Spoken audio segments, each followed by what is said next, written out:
বৰ্ষা, তহঁতৰ কথাবোৰ ঘৰত ক'ব হ'ল নহয়, নকওঁ কিয়? পিছত নিহাৰৰ দেউতাকে নিহাৰৰ বাবে বেলেগ ছোৱালী চাই বিয়া পাতি দিব আৰু তোৰ ঘৰৰ মানুহেও তোক বেলেগ ল'ৰালৈ বিয়া দি দিব। থাকিবি তেতিয়া দুইটা কানি কানি বেলেগৰ ঘৰত। স্বপ্না, এইবোৰ কথা তই কিয় কৈছ? পাগল হৈছ নেকি? নিহাৰে বেলেগ ছোৱালীক বিয়া নাপাতে আৰু ময়ো বেলেগলৈ বিয়া কেতিয়াও নহওঁ। এনেকৈ তহঁতে ভাবি থাকিলে বা দুয়োটাই দুয়োটাক ভাল পাই থাকিলে নহ'ব নহয়। তইচোন জানই নিহাৰৰ ঘৰখন আৰু তহঁতৰ ঘৰখনৰ মাজত অলপ মানে কিবা তৰ্ক চলি আগৰ পৰাই ভাল নাই। এনেস্থলত তহঁতৰ বিয়া যে দুয়োখন ঘৰৰ মতামতত হ'ব সেইটো কেতিয়াও সম্ভৱ নহয়। এতিয়াৰ পৰা কৈ কৈ যদি তই ফুচুলাব পাৰ তোৰ মা দেউতাক তেতিয়াতো ভালেই, আৰু যদি নিহাৰে তোৰ মা দেউতাক কয় তেতিয়াতো আৰু ভাল। এটা ভয় আছে মোৰ। ভয়টো কি জাননে? মোৰ দেউতাই নিহাৰক বহুত অপমান কৰিব, আৰু সেই ভয়টোৰ বাবে মই নিহাৰক কোনোদিন কোৱা নাই যে নিহাৰ তুমি গৈ আমাৰ মা দেউতাক কোৱাগৈ আমাৰ বিয়াৰ কথা। প্ৰেমেনো মানে কি? জাতি কুল ভেদ ভাৱ ধনী দুখীয়া এইবোৰ একো নামানে। মই জানিছিলোঁ নিহাৰহঁতৰ ঘৰখনৰ লগত আমাৰ ঘৰৰ ভাল নাই, তথাপিতো মই নিহাৰক ভাল পাই পেলালোঁ। কিন্তু কি কৰিবি, এতিয়া মই নিহাৰক এৰিব নোৱাৰোঁ। তই মোক সেই বিষয়ে শিকাব নালাগে বা ক'বও নালাগে। তহঁতৰ ভালপোৱাৰ বিষয়ে মোতকৈ বেছি কোনে জানে? কিমান গভীৰ তহঁতৰ ভালপোৱা সেই বিষয়ে মই বেছিকৈ জানো। বাৰু যি হওক দে, চেষ্টা কৰিবিচোন। চেষ্টাৰ অসাধ্য একো নাই। এনেকৈ দুয়োটাই ভাল পাই থাকিবিহঁত, আৰু এদিন যদি নহ'বলগীয়া কিবা হৈ যায় বেয়া নাপাবি কথাবোৰ কোৱা বাবে।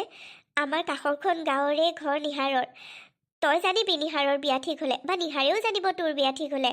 কিন্তু এয়া জানো তহঁতৰ বাবে সম্ভৱ হ'ব সহ্য কৰিব পৰাটো? নিহাৰক বেলেগৰ লগত বা নিহাৰে তোক বেলেগৰ লগত দেখাটো? এইবোৰ কথা সপোনতো ভাবিব মই নোৱাৰো চম্পা। তই এইবোৰ কথা কৈ মোৰ মনত ভয় সোমোৱাই নিদিবিচোন। ভয় সোমোৱাই দিয়া নাই, সতৰ্ক কৰি দিছোঁ। বাকী তহঁতে ভাবি চাবি। কালি লগ পাই মই নিহাৰকো কৈছিলোঁ। কি? নিহাৰে তেতিয়া কি ক'লে? নিহাৰে ক'লে তুমি ঠিকেই কৈছা চম্পা, ময়ো এই কথাটো ভাবি আছোঁ। কিন্তু মোৰ ভয় হয় নিহাৰক যদি মোৰ মা দেউতাই অপমান কৰে, আৰু সেই কথা যদি নিহাৰৰ দেউতাকে গম পাই পিছত ভালতকৈ বেয়াহে হয়। নিহাৰে তোক সঁচা ভাল পায়, তয়ো নিহাৰক সঁচা ভাল পাওঁ। ঘৰ দুখনৰ বিৰোধ হ'লেও তহঁতৰ ভালপোৱাৰ মাজত ফাট মেলিব নোৱাৰে। সেইটো বাৰু তই ঠিকেই কৈছ। মা, এটা কথা জানিবৰ মোৰ বহু ইচ্ছা আছে। এই যে ইখন গাঁৱৰ যে নিহাৰৰ দেউতাকৰ লগত আমাৰ ঘৰৰ মানে মই ক'ব বিচাৰিছোঁ আমাৰ দুখন ঘৰৰনো কি কাৰণে বেয়া? শত্ৰুৰ দৰে ভবা হয় যে ইখন ঘৰৰ মানুহে সিখন ঘৰক। আজি আকৌ হঠাতে তোৰ সেই প্ৰশ্নটো কৰিবলৈ কি হ'ল? নহয় মা, মোৰ জানিবৰ মন গৈছে সেইবাবে ক'লোঁ। নিহাৰৰ দেউতাক মণ্ডল, আৰু আমাৰ ঘৰত এবাৰ মাটিৰ অলপ খেলি মেলি লাগিছিল। সেই মণ্ডলজনক আনি আমি মাটি ঠিক ঠাক কৰিবলৈ লৈছিলোঁ বৰদেউতাহঁতৰ সৈতে। কিন্তু সেই মণ্ডলে বৰদেউতাৰ লগত গোট খাই আমাৰ ঘৰৰ বহুডোখৰ মাটি নিজৰ নামত কৰি ল'লে, আৰু তেতিয়াৰ পৰাই আমাৰ দুখন ঘৰৰ মাজত ভাল নাই। সেইবাবে তুমি বৰদেউতাকহে বেয়া পাব লাগিছিলে, বৰদেউতাহঁতৰ লগতহে কাজিয়া লাগিব লাগিছিলে, বা বৰদেউতাহঁতৰ লগতহে বেয়া হ'ব লাগিছিলে। বৰদেউতাই সুবিধাটো দিলে কাৰণেহে সেই মণ্ডলজনে সুবিধা পালে। তোমালোকে আকৌ ওলোটাটোহে কৰিলা। তোৰ দেউতাৰেনো নিজৰ ককাই ভাইৰ মাজতে বেয়া পোৱা পুৰি সৃষ্টি কৰিবনে? হাজাৰ হ'লেও বৰদেউতাই দুষাৰমান মৰমীয়াল কথা কৈ দিলে আৰু নিজৰ গাত ভুল নাই বুলি দেউতাৰে মানি ল'লে। মই কৈছিলোঁ মণ্ডলজনৰ লগত এনেই বেয়া হৈ থাকিব নালাগে, কেতিয়াবা আমাক দৰকাৰো হ'ব। নাই, নুশুনিলে। ইমানো বেছি ডাঙৰ কথা হোৱা নাছিলে, আৰু সামান্য মাটি কেইবিঘামানহে লৈছিলে। মাটি বাৰীনো সা সম্পত্তিনো কি, মানুহে এদিন থাকে এদিন নাথাকে। মোৰ মাজনী মানে ডাঙৰ হ'লি, কথা বুজা হ'লি। হ'ব দে, মাৰৰ দৰে যে কথাবোৰ বুজ সেইটোতে ভাল, মাৰৰ নিচিনা হবি। কিন্তু লাভ নাই জীৱনত মাৰৰ দৰে ইমান সহজ সৰল হ'লেও বেলেগে ঠগি খাব। তোমাক যিদৰে দেউতাৰ পৰিয়ালৰ মানুহে ঠগি আহিছে সেইদৰে নে? হ'ব দে, এইবোৰ কথা আলোচনা কৰি নাথাকো, দেউতাৰে বেয়া পাব। মা, মইচোন কৈছিলোৱে তোমাক বৰ্ষাৰ বাহিৰে মই বেলেগ কাকো বিয়া পাতিব নোৱাৰো। একেটা কথাকে কিয় কৈ আছা?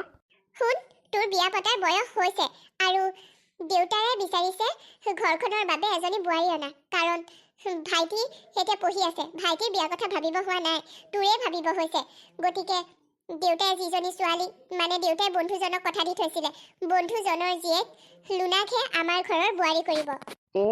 লুনাৰ লগত মোৰ বিয়াৰ কথা কৈছে দেউতাই। নকবনো কিয়? দেউতাক ধন টকা পইচাৰ বাহিৰেনো আৰু লাগে কি? লুনাৰ দেউতাক ধনী, লুনায়ো চাকৰি কৰে, সেইবাবে লুনাক মোৰ বাবে আনিব বিচাৰিছে এইখন ঘৰৰ বোৱাৰী কৰি। নহয়, সা সম্পত্তি টকা পইচাৰ লোভতহে। চুপ থাক। দেউতাৰ বিষয়ে তেনেকৈ ক'বলৈতো লাজ লগা নাই নে? আৰে বৰ্ষাৰ লগত তই যি বিয়াৰ সপোন দেখিছ সেয়া কেতিয়াও নহয়, কাৰণ বৰ্ষাহঁতৰ ঘৰৰ মানুহৰ লগত আমাৰ ঘৰখনৰ বেয়া। আৰু কিয় বেয়া সেইটো মই জানো। বৰ্ষাহঁতৰ মাটি দেউতাই ফাঁকা কৰি লৈ থৈছে, সেইবাবে বেয়া। এইবোৰ কথা তোক কোনে কয় অ? অদৰকাৰী কথাবোৰ। শুনচোন, তই যি সপোন দেখিছ সেই সপোন কেতিয়াও পূৰ্ণ নহয়, গতিকে তই এইবোৰ সপোন দেখা বাদেই দে। এয়া সপোন মই বাস্তৱ কৰিহে এৰিম। বৰ্ষাৰ বাহিৰে ধনী ঘৰৰ ধনী চাকৰিয়াল ছোৱালীও মোৰ জীৱনলৈ আনিলে মই কেতিয়াও সেইজনীৰ লগত সুখী হ'ব নোৱাৰোতো নোৱাৰোৱে, কেতিয়াও বিয়াত বহিব নোৱাৰো বেলেগ ছোৱালীৰ লগত। দেউতাকো কথাবোৰ কৈ দিবা। ল'ৰাটোৰ এটা ভাল চৰকাৰী চাকৰি আছে, সেইবাবে দেউতাই সেই মানুহ ঘৰৰ মানা কৰিব বিচৰা নাই, আৰু সামাজিকভাৱেও মানুহ ঘৰ বহুত ভাল। ধনী ল'ৰা, ঘৰখন ভাল, সেই বুলি কি মোৰ মনৰ আশা সপোন সকলোবোৰ বাদ দি দেউতাই বিচৰা দেউতাই ভবা সেই ল'ৰাজনলৈ মই বিয়া হৈ যাব লাগে? মা, তোমাক মই সকলোবোৰ কথা কৈছিলোঁ, তাৰ পিছতো তুমি মোক একেটা কথাকে কিয় কৈ আছা? মা, মই নোৱাৰো মা, মই নিহাৰৰ লগতহে বিয়া হ'ম। সিদিনা তই মোক সোধোতেই জানিছিলোঁ নিহাৰৰ ঘৰৰ আৰু আমাৰ ঘৰৰ মাজত কি কাৰণে বেয়া। সেইদিনাই মই অনুমান কৰিছিলোঁ কিবা নহয় কিবা এটা তোৰ মনত আছে, আৰু যেতিয়া তই কালি কথাবোৰ ক'লি তেতিয়া মই কনফাৰ্ম। কিন্তু এতিয়া এটা কথা শুন মাজনী, তই যি সপোন দেখিছ, তই যি আশা কৰিছ, এইটো নহয়গে অ'। তোৰ দেউতা আৰু সেই মণ্ডলজনৰ ঘৰৰ মানুহৰ মাজত কেতিয়াও মিতিৰ হ'ব নোৱাৰে, আৰু মই যে তাক ভাল পাওঁ সেয়া কি হ'ব? তই সেইটোৱেতো ভুল কৰিলি। দেউতাৰ লগত বেয়া, ঘৰ দুখনৰ বেয়া বুলি তই সৰুৰ পৰা জানি আহিছিলি, তাৰ পিছতো সেই ভুল কিয় কৰিলি? সেইটো মই ভুল বুলি নাভাবোঁ মা। মই নিহাৰক ভাল পাওঁ, বহুত বেছি ভাল পাওঁ। সেইটো ভুল কেনেকৈ হ'ব পাৰে? তোমালোকৰ বেয়া ব্যক্তিগত কথা, কিন্তু মই নিহাৰক ভাল পোৱাৰ মাজত এই শত্ৰুতাখিনি নানিবা মা। আৰু শুনা, ধন টকা পইচাৰে মানুহৰ মৰম কিনিব নোৱাৰি। মোক ধনী ঘৰৰ ল'ৰা চাই বিয়া দিয়াৰ চেষ্টা নকৰিবা। এটা কথা কচোন, ঘৰ দুখনৰ মাজত ভাল নাই, আৰু নিহাৰেও যেনিবা তোক এৰিব নোৱাৰে, তয়ো নিহাৰক এৰিব নোৱাৰ। তহঁত দুটা বিয়া হৈ ঘৰৰ পৰাতো আঁতৰিয়ে থাকিব লাগিব। কি কৰি খাবিহঁত? কোনটোৰ এটা চাকৰি আছে? চাকৰি নাথাকিলে বুলি মানুহ জীয়াই থাকিব নোৱাৰিব নেকি মা? মৰমেৰে জীয়াই থাকিম আমি, ধনেৰে নহয়। এইবোৰ ক'বলৈ বা শুনিবলৈ ভাল, কিন্তু এইবোৰ হৈ নুঠে। বহুত কষ্ট পাবি জীৱনত। মই নিহাৰৰ লগত থাকিলে কষ্ট অনুভৱ নকৰোঁ মা। কালিলৈ মোক চাবলৈ ধনী ঘৰৰ চৰকাৰী চাকৰি কৰা ল'ৰা আহিব। তাৰ বাবে মায়ে ভজা চাউল, কোমল চাউল, লাড়ু, পিঠা, মিঠাই সকলো গোটাইছে। দেউতাই বজাৰ কৰি কৰি তৎ পোৱা নাইকিয়া। কি কৰোঁ মই কোৱা? কি কৰোঁ? মই নোৱাৰোঁ। ধনী ঘৰৰ ধনী মানুহৰ বা যিয়েই নহওক, মই কাৰো লগত বিয়া হ'ব নোৱাৰোঁ। মই নোৱাৰোঁ অ'। মোৰ বিয়াৰ কথা ওলাইছে, তুমিতো এতিয়া অলপ চিৰিয়াছ হোৱা। কিবা এটা ভাবা নিহাৰ। একো নভবাকৈ থকা নাই মই, ভাবিছোঁ ময়ো। শুনা, তোমাৰ ঘৰত যিদৰে বিয়াৰ কথা ওলাইছে মোৰ ঘৰতো ঠিক সেইদৰে বিয়াৰ কথা ওলাইছে। মোৰ বিয়াৰ কথা এজনী চাকৰি কৰা ছোৱালী, দেউতাৰ বন্ধুৱেকৰ জীয়েক। দেউতাই বোলে দেউতাৰ ঘৰৰ বোৱাৰী কৰিম বুলি কথা দি থৈছিল। এতিয়া মই কি কৰোঁ কোৱা? কি? কিয় আমাৰ ঘৰ দুখনে আমাৰ সঁচা ভাল পোৱা বুজি পোৱা নাই নিহাৰ? নিহাৰ, ব'লা তুমি মই বহুত দূৰলৈ পলাই গুচি যাওঁ। সেনেকুৱা দূৰলৈ যাওঁ য'ত তোমাকে মোকে কোনেও বিচাৰি নাপায়। বহুত দূৰলৈ পলাই গুচি যাব পাৰিম যেনিবা, কিন্তু গৈ থাকিম ক'ত? আমি এনেই ভাল পোৱাটোৱে কোনেও ছাপোৰ্ট কৰা নাই, আৰু আমি সেই ভুলটো কৰাৰ পিছত কোনোবাই জানো আমাক গ্ৰহণ কৰিব? তোমাৰ ঘৰৰ মানুহেই হওক বা আমাৰ ঘৰৰ মানুহেই হওক। তুমি মণ্ডলৰ পুতেক হ'লেও গাঁৱৰে ল'ৰা নহয় জানো? হয়, ময়ো গাঁৱলীয়া ছোৱালী, গতিকে দুয়োটাই খেতি বাতি কৰি হ'লেও খাব পাৰিম। দুয়োটাৰে সাহস আছে। আমি গাঁৱৰ মানুহ, আমাৰ কৰ্মৰ অৰ্হতা আছে। আমি যিকোনো প্ৰকাৰে যিকোনো কৰি হ'লেও দুয়োটাই চলিব পাৰিম। কিবা এটা ভাবা প্লিজ। আমি এতিয়া সৰু ল'ৰা ছোৱালী নহয়, 18 বছৰৰ তলৰ এটাও নহয়। গতিকে আমাৰ নিজস্ব অধিকাৰো আছে আমাৰ জীৱনৰ ওপৰত আমি সিদ্ধান্ত লোৱাৰ। আমাক কোনেও আঁতৰ কৰিব নোৱাৰে। যদি তুমি মোৰ লগত থাকা, মই তোমাৰ লগত থাকোঁ, পুলিচ কেছ কৰিও আমাক আঁতৰাব নোৱাৰে। তোমাৰ সাহস দেখি ভাল লাগিছে। মোৰ লগত এসাঁজ নোখোৱাকৈ থাকিব পাৰিবা? ধনেৰে মৰম কিনিব পাৰি জানো কোৱাচোন? ধন টকা পইচা নহ'লেও এসাঁজ নোখোৱাকৈ তোমাৰ লগত থাকিব পাৰিম। মাথো সঁচা ভাল পোৱা লাগে, সঁচা মৰম লাগে। আজীৱন মোক তুমি সঁচা ভাল পাই থাকিবানে? থাকিম।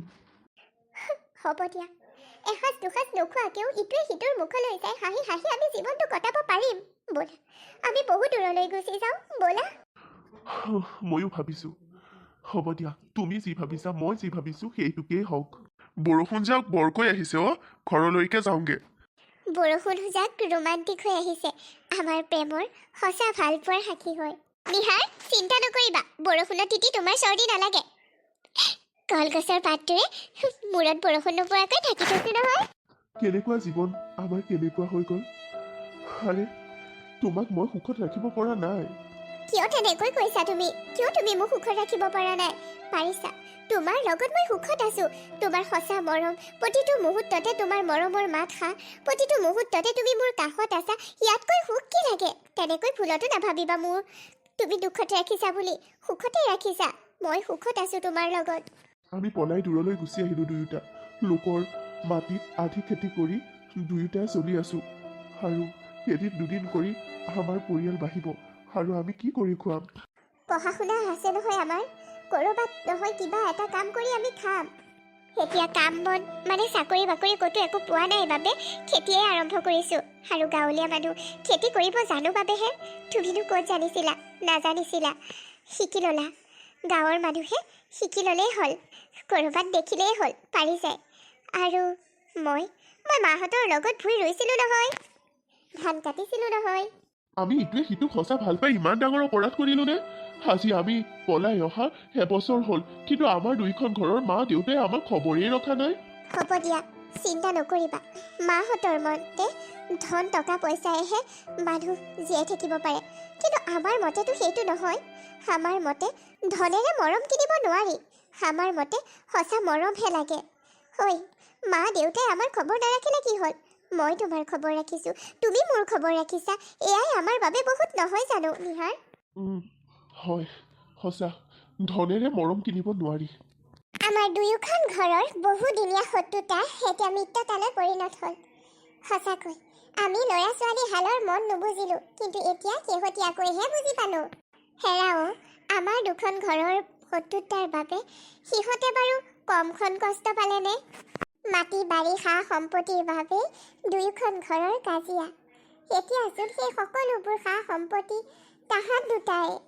সৰুটো ল'ৰাও সেয়া ভগৱানে কাঢ়ি লৈ গ'ল। সেই এক্সিডেণ্টটো, সৰুটো ল'ৰাৰ এক্সিডেণ্টটোৱে আমাক ডাঙৰ ল'ৰাৰ অভাৱ অনুভৱ কৰালেও। তৎমুহূৰ্ততে এখেতৰ সকলোবোৰ খং অভিমান হেৰাই ডাঙৰ পু আৰু বোৱাৰীক লৈ আনিলে ঘৰলৈ। আপোনালোকে বাৰু অভিমান কৰিছিলে, আমিও সিহঁত দুটাৰ লগত ইমান অন্যায় কৰিলোঁ। আপোনালোকে খবৰ নাৰাখিলে বুলি আমিও নাৰাখিলোঁ অ'। ছোৱালীজনী আৰু ল'ৰাটোৱে কমখন কষ্ট পালেনে? এতিয়া বৰ মৰমত ৰাখিম সিহঁতক। যিখন মাটিৰ বাবে কাজিয়া কৰি মাত বোল নাইকিয়াকৈ আছিলে, শত্ৰুৰ বাবে ভবা হৈছিলে, সেই মাটিচোন এতিয়া জীয়েকৰ নামতে থাকিব। ৰ'বচোন তাইক মাতো। বৰ্ষা, অ' বৰ্ষা, বৰ্ষা। মা, মই বৰ্ষাকহে মাতিছিলোঁ, তোক মাতা নাছিলোঁ নহয় বাবা। এনে আহিলোঁ ময়ো। ভালেই কৰিলা দিয়া। বৰ্ষাৰ আশে পাশে প্ৰতিটো মুহূৰ্ততে বৰ্ষাৰ লগত থাকি বৰ্ষাক যিদৰে তুমি মৰম সাহস আৰু প্ৰেৰণা দিছা, আমি বহুত সুখী। বৰ্ষাৰ মাক দেউতাক হিচাপে আমি অত্যন্ত সুখী যে তোমাৰ দৰে এজন জোঁৱাই পাইছোঁ। পুত্ৰৰূপী জোঁৱাই। কি কৈছিলা তোমালোকে ইয়ালৈ অহাৰ আগদিনা? কি ধনেৰে মৰম কিনিব নোৱাৰি? সঁচা প্ৰমাণ কৰি দিলা যে তোমালোকৰ সঁচা ভাল পোৱাই। ধনেৰে মৰম কেতিয়াও কিনিব নোৱাৰি। আমাৰ ঢেৰ ধন টকা পইচা আছিল, তথাপিতো আমাৰ হেৰাই যোৱা আমাৰ সৰু পুত্ৰক জানো ঘূৰাই পাম? তাৰ মৰমখিনি জানো ঘূৰাই পাম? তালৈ থকা অপাৰ মৰম, সি আমাক কৰা মৰমখিনি জানো ঘূৰাই পাম? আৰু ধন টকা পইচা এসোপা থাকিও ডাঙৰ পুত্ৰই আমাক এৰি থৈ গৈছিল, সেই মৰমবোৰ জানো আমি পাইছিলোঁ? সঁচাকৈ ধনেৰে মৰম কিনিব নোৱাৰি। তোমালোকৰ সঁচা ভাল পোৱা জৰি হয়, আৰু আমাৰ আশীৰ্বাদ আছে জনম জনম যে দুয়োটা একেলগে থাকা তোমালোক। মা, আপোনালোকৰ আশীৰ্বাদ থাকিলে আমি আজীৱন লগত থাকিম। আৰু প্ৰতিশ্ৰুতিটো দিছোঁৱে ইজনে সিজনক, সুখে দুখে প্ৰতিটো মুহূৰ্ততে আমি একেলগে থাকিম বুলি। দেউতাৰ বাবে চাহ বনাইছিলোঁ। ক'ত গ'ল বাৰু দেউতা? আছে হৈ মাটিডৰা অলপ চাফ চিকুণ কৰিছে। এইবাৰ কিবা খেতি কৰিব বোলে তাত। অঁ কিহৰ খেতি বুলি কৈছিলে? আলুৰ খেতি কৰিব। অঁ শুনাচোন, তোমাৰ হাতৰ চাহ ভাত খাই আজিকালি তোমাৰ শহু দেউতাৰে মোৰ হাতৰ একো ভাল নোপোৱা হ'ল। মই সেইবাবে পাকঘৰৰ দায়িত্ব এৰিম বুলিহে ভাবিছোঁ আৰু। এৰি দিয়ক, বোৱাৰী হাতৰ খাওক, এতিয়া আৰাম কৰক। হ'ব মা, আপুনি ভাত নাৰান্ধিলেও হ'ব, মই ৰান্ধিম বাৰু। মা আজিও থাকি দিয়ক, কালিলৈ আমি একেলগে যাম। মানে ইয়ালৈ অহাৰ পৰা আমি তাত থকাগৈয়ে নাই নহয়। কালিলৈ গৈ তাতো দুনিশামান থাকি আহোঁ। কাষৰ গাঁওখনতে বোৱাৰীক দুনিশামান থাকিবলৈ দিয়নে? মা তাইও হয়তো মন যায়, মানে বৰ্ষাৰ কথা কৈছোঁ। মই ধেমালিহে কৰিছোঁ। দুয়োটা থাকি আহিবি দে, ঘৰখন দুদিন হিঙা লাগিব, একো নাই দে। বিয়নীও ব'লক, আপুনি আৰু ময়ো আমাৰ জীয়ৰীৰ হাতে চাহ ভাত খাই লওঁগৈ। অঁ ব'লক। মা মই বৰ সুখী। আমাৰ দুয়োখন ঘৰৰ যে ৭০টা ভাগি এতিয়া মিত্ৰতাত পৰিণত হ'ল। অঁ মই দেউতাক চাহ খাবৰ বাবে মাতি দিওঁগৈ। ভগৱান ভগৱানৰ মৰম দিব দিব নোৱাৰি। নোৱাৰি।